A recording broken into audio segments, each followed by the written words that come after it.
Every AI creator hits this wall. You generate a beautiful character, use them in the next scene, and suddenly it's a completely different face. Your character changed and you don't know why. Today I'm showing you the exact free workflow that fixes this permanently, using Nano Banana Pro and Higgsfield Soul ID. Step by step, zero cost. Step 1. Open Nano Banana Pro.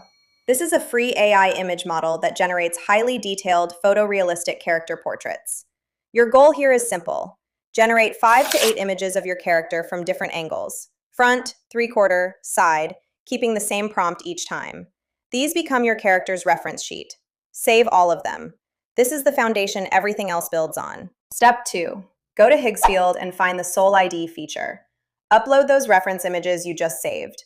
Higgsfield trains on them and creates a locked identity for your character. It learns the face, the lighting style, the bone structure. From this point forward, every video you generate in Higgsfield pulls from that locked Soul ID. Same face, every scene. No more random changes. That's the full workflow. Nano Banana Pro to build the reference sheet. Higgsfield Soul ID to lock the identity. Free, repeatable, and it works across every scene in your AI movie. If this helped, drop a comment below with the character you're building. I'd love to see it.